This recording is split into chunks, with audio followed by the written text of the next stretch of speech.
Eu sou a Ana e esse é mais um vídeo refletindo um pouco sobre historiografia para o meu canal original.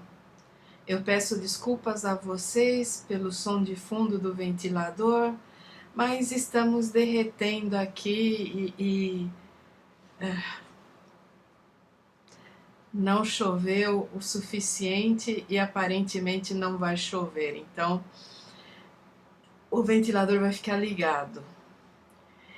Eu dei a esse vídeo, essa reflexão, esse título de Thompson versus Althusser versus Foucault. E não é que eu vou fazer uma análise pormenorizada de cada um dos autores.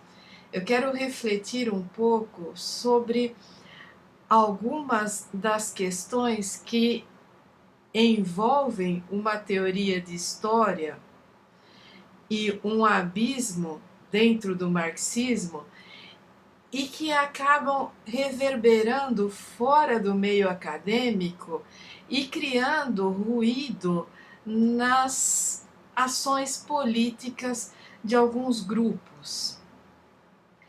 Já existe aqui no canal um vídeo em que eu falo sobre a miséria da teoria, que é a crítica que o Thompson faz ao Althusser. Então, se interessar, é só entrar lá na seção de vídeos e procurar. Eu não sou aquela pessoa que coloca cards, eu não sei usar esse tipo de recurso. E também eu creio que se a pessoa quer pesquisar, ela vai pesquisar. Essa história de ficar facilitando para criar pesquisador preguiçoso não é comigo. Quem frequenta o canal sabe que eu detesto fazer o trabalho dos outros. A questão principal da crítica do Thompson é que ele acusa o Althusser de ter pervertido a leitura do Marx. Os dois livros que o Thompson critica, Para Ler o Capital e A Favor de Marx, são livros em que o Althusser vai fazer toda aquela distinção entre o jovem Marx e o velho Marx, e são baseados nesse tipo de ideia de que existe um momento na obra do Marx em que ele está mais próximo do idealismo e da Sagrada Família, lá que ele mesmo critica, e outro momento em que o Marx vai ter a maturidade e vai ter a sua obra sendo racional e coerente em relação ao que vai se entender posteriormente como marxismo. E o que o Thompson faz em A Miséria da Teoria é destruir impiedosamente essa ideia do Althusser, é mostrar que existe maturidade no jovem Marx e que existe, ao mesmo tempo, uma recuperação de velhas ideias por parte do velho Marx, que isso não é... E não é que o Marx seja o mesmo ao longo de todo o seu trajeto. O que o Thompson vai defender é que o Marx revisita ideias e avança o tempo todo, que o Marx tem em sua obra um outro tipo de coerência, que não aquele cobrado ou defendido por Althusser. E que o Althusser quer para o marxismo é a morte do marxismo, porque uma esquematização filosófica é a destruição da própria ideia do método marxista. Se você vai criar categorias tão estanques e tão perfeitas e bem acabadas, para que você precisa da história? No fundo, essa é uma das questões que o Thompson coloca. Se você já tem explicação para tudo, se o teu esquema, a tua estrutura é tão perfeita, tão bem acabada, para que você precisa da história? E é por isso que eu coloquei Foucault no meio, ou adjacente, digamos. Porque toda a minha vida de estudante, e eu não sou daquelas pessoas que leram Foucault com profundidade. Eu tenho vários vídeos no canal que me custaram um esforço imenso, alguns não dão conta e outros eu até me orgulho porque eu fiz um esforço danado para conseguir realizar essas leituras. Não só porque Foucault se encontra fora da minha matriz teórica, mas porque eu não concordo com muito do que está ali do ponto de vista de uma teoria da história. Eu não estou questionando Foucault enquanto um filósofo da história ou enquanto um filósofo per se. O que eu estou questionando é que não dá para ter uma teoria da história Foucaultiana, como muitos querem e tentaram fazer ao longo das últimas décadas, porque Foucault criou a história sem gente. E essa é uma das coisas que eu venho dizendo desde a minha época de graduação. A maneira como Foucault pensa a história a partir de abstratos filosóficos, abstratos linguísticos e grupos abstratos de pessoas, deixa de lado a ação humana.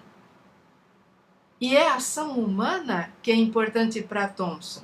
E é por isso que eu me filio à teoria de história, à maneira como Thompson interpreta o marxismo. Porque eu considero a ação humana importantíssima. Eu considero que o historiador que não lê documentos, que não dimensiona a ação humana pelo que ela é, sem anacronismo, sem categorias sociológicas, ele não é um historiador. Todas essas vertentes da história que tentam criar categorias perfeitas em que toda a pesquisa tem que se adaptar e que o comportamento humano tem que obedecer a essas categorias porque é assim que é a história, é assim que é o ser humano, essas pessoas não são historiadores. Essas teorias de história são fracas, são descartáveis, porque do momento em que forem confrontadas com a documentação, não se sustentam. Então, quando eu vejo as pessoas no meio acadêmico ou no meio político simplificando muitas vezes debates teóricos que são extremamente complexos para tomar o lado de um ou de outro, ou recorrendo à calúnia ou à difamação de determinados intelectuais para poder fazer valer o seu ponto de vista em uma ação política que não está ligada ao meio acadêmico, eu fico bastante preocupada. Existe dentro hoje do ativismo todo um grupo de agitação e propaganda que várias vezes eu já critiquei, tanto aqui quanto no canal da Thalita Cabral, na live que nós fazíamos chamada Radicálias. Agitação e propaganda não é feita a partir de saber acadêmico. Quando a pessoa fala para você que ela quer conquistar corações e mentes, ela deixou de lado qualquer rigor teórico ou científico. A propaganda política, nos últimos 100 e tantos anos, usa os recursos da propaganda comercial, da propaganda propriamente dita, da publicidade. Então ali o rigor já morreu. Quando a pessoa faz uma live para adolescentes, banalizando conceitos teóricos e estabelecendo chavões, axiomas e bobajadinha e piadinhas de tiozão, e acredita que assim está conscientizando, nós temos um problema. E nós temos um problema que vai degenerar exatamente, não só na banalização do conhecimento, mas principalmente no cherry picking, sabe? Que é essa escolha de eu falo do que me interessa e o resto nem existe. Então a pessoa que você está conscientizando não vai ter sequer as ferramentas para criticar o que você está falando, porque você está negando a ela a totalidade do debate. Que é aquela coisa de que Marx era um vagabundo que nunca trabalhou na vida. Cara, o homem era um dínamo de trabalho. Ele trabalhou intelectualmente até ficar doente, envelheceu precocemente. Daí deriva também Foucault era pedófilo, Sartre era misógino, Simone de Beauvoir era cafetina do Sartre. Todo esse tipo de crítica imbecil, idiota e mau caráter que a direita faz, quando cai na boca de alguém de esquerda, é para a gente pensar o que essa pessoa está fazendo na rede social, o que essa pessoa entende por consciência de classe, por conscientização ou por propaganda e agitação propriamente dito. Então, quando eu comecei esse vídeo falando sobre Althusser, Thompson e Foucault, não necessariamente nessa ordem, eu quero chamar a atenção porque o que estava em disputa quando Thompson criticou Althusser dentro da teoria do Althusser, pegando a obra do Althusser e se restringindo aos seus argumentos teóricos e não descambando para criticar a vida pessoal do Althusser, o que estava em jogo ali eram duas visões totalmente diferentes de marxismo e que tinham implicações fora do meio acadêmico, porque tanto Thompson quanto Althusser foram ligados aos partidos comunistas dos seus respectivos países. Thompson deixou o Partido Comunista Britânico nos anos 50, após a carta de Nikita Khrushchev, e Althusser ainda militou por muito tempo no PC francês. A disputa sobre a legitimidade do marxismo, como o marxismo vê a história, ela implicava, além das questões acadêmicas, as questões práticas da militância marxista nos anos 60. E posteriormente isso vai ter uma importância ainda maior. Mas é importante para nós pensar que Althusser não vê a história como uma ciência. Althusser não respeita a história. O estruturalismo proposto por Althusser é algo estanque, que não tem dinâmica, que não dá lugar à ação humana e que parte de conceitos que podem ser muito elegantes na filosofia, mas que muitas vezes na história precisam de muito mais do que a simples enunciação do conceito.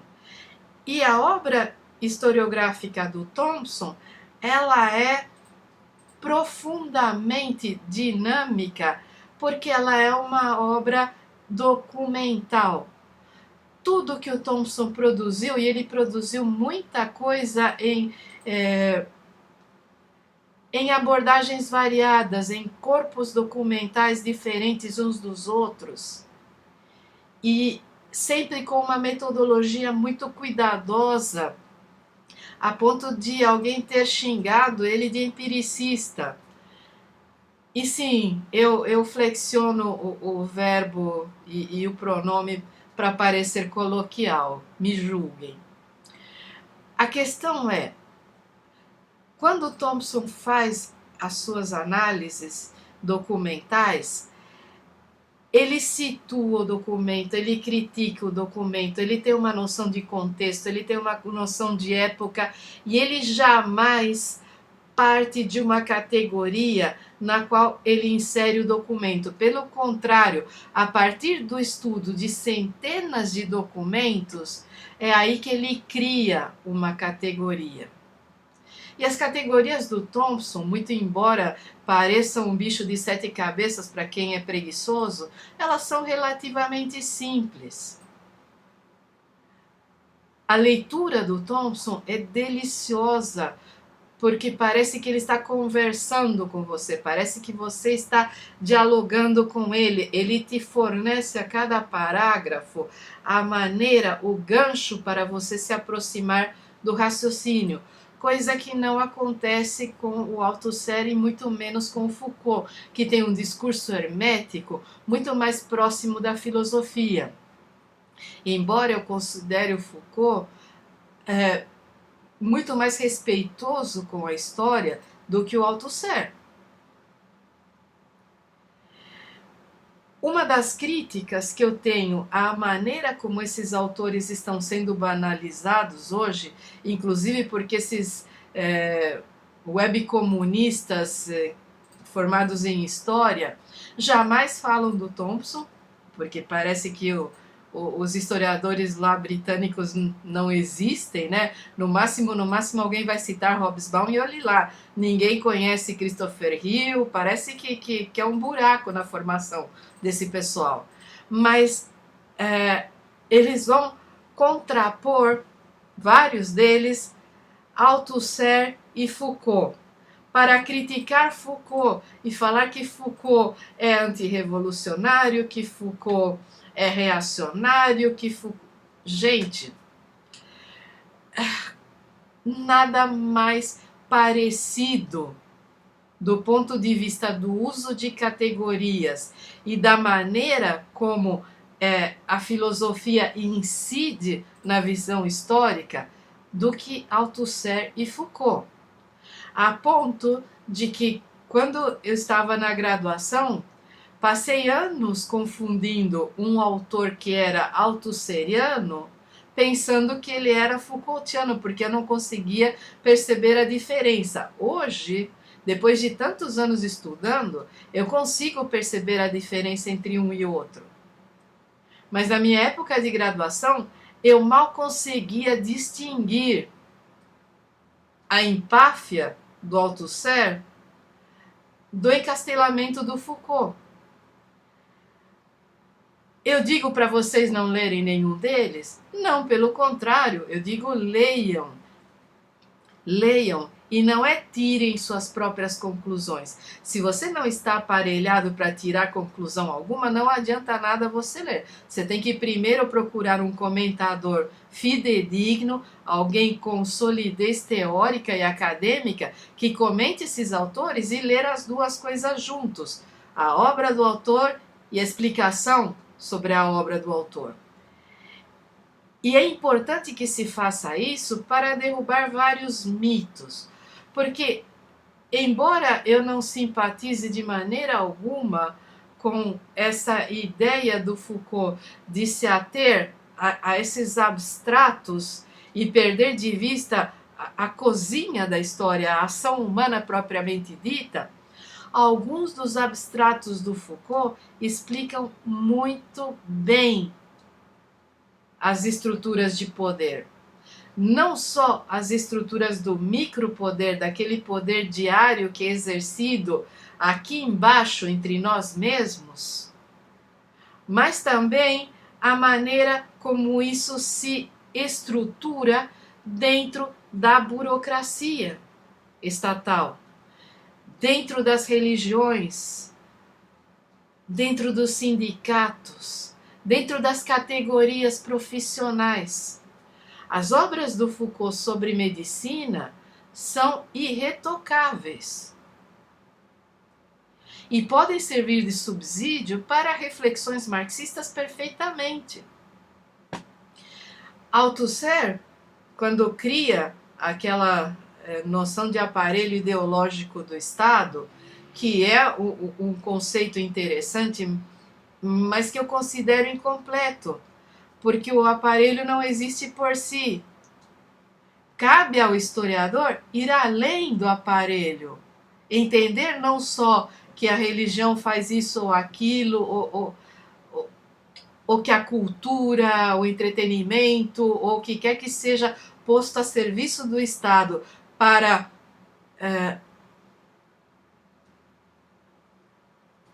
para manter o capitalismo em funcionamento com a conivência de nós que o sofremos, que essas ferramentas não se explicam por si, que falta o trabalho do historiador para entender como elas funcionam, a quem se dirigem, quem são, e que muitas vezes isso passa ao largo se você faz uma discussão que está na abstração, que está acima do que seria o trabalho do historiador, que permanece na filosofia, mesmo que às vezes se pretenda histórica.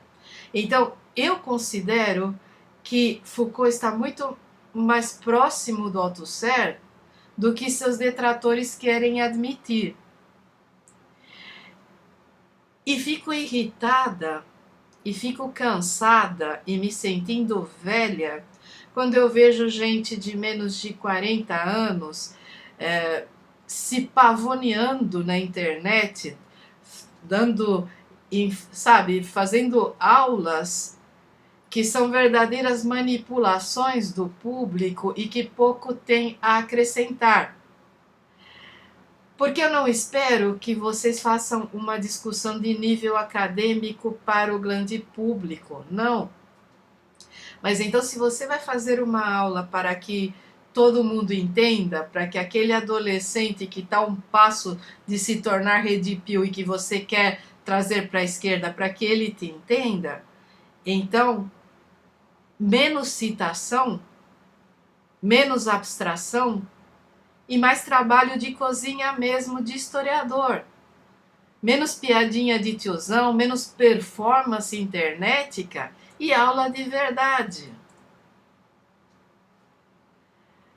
E não que alguém vá me ouvir, eu sei do meu lugar na fila do pão, mas eu gostaria que as pessoas que frequentam esse canal, e esse canal já tem uma década, e tem um monte de material aqui que eu produzi a partir do meu próprio esforço, porque eu estou fora da academia há muito mais tempo, então não tenho acesso à revista científica, não tenho acesso ao mais recente do boom da produção historiográfica.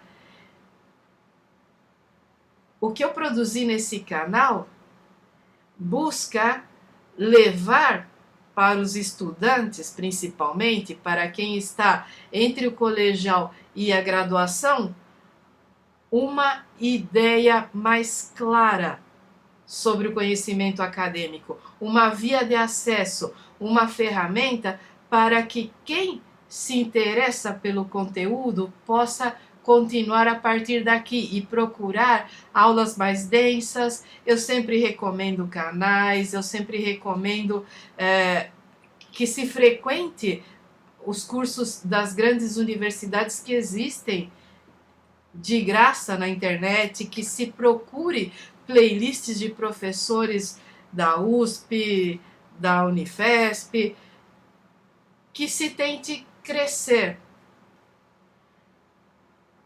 Eu tenho sérias críticas e sérias restrições a se dirigir a públicos que são suscetíveis de manipulação e usar a erudição e a própria bagagem para impor sua visão de mundo a essas pessoas.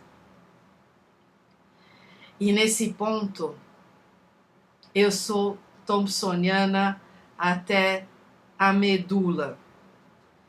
Eu quero que as pessoas pensem, eu quero que as pessoas dialoguem, eu não quero que as pessoas aceitem o que está em um vídeo como se fosse... Eu quero que as pessoas se aproximem do conhecimento acadêmico sem tanto tabu, sem essa ideia de que ele é elitista, de que ele é pedante, porque não é para ser. Não é para ser. É claro que requer esforço, é claro que requer trabalho, mas é importante que se pense, é importante que se respeite o conhecimento acadêmico e que se saiba reconhecer quando um conhecimento é acadêmico ou quando existe um acadêmico fazendo apenas militância. E vocês vão perceber isso aqui no meu canal, porque eu separei a minha atuação. Todos os meus vídeos de militância estão no Ponderações. Os vídeos que abordam autores estão no Interlocuções. Os vídeos em que eu respondi a dúvidas do público estão no Cantinho da História. E as aulas estão no Interesses Temáticos.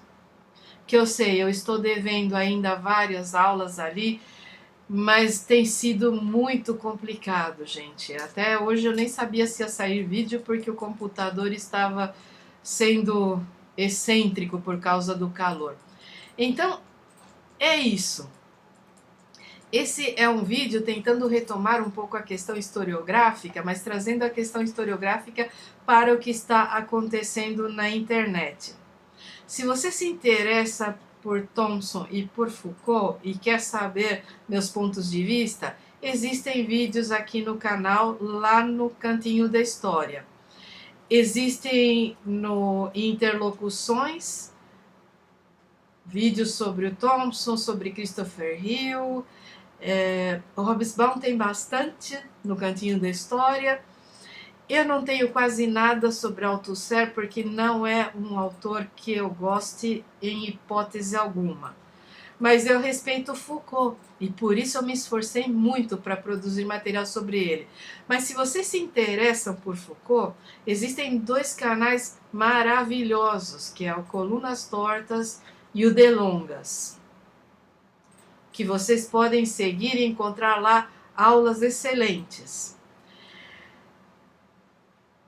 Eu quero que a gente tenha um olhar crítico dentro da militância para determinadas manipulações e para desfavores que estão sendo feitos, tanto para a historiografia e o conhecimento acadêmico, como para a própria agitação e propaganda.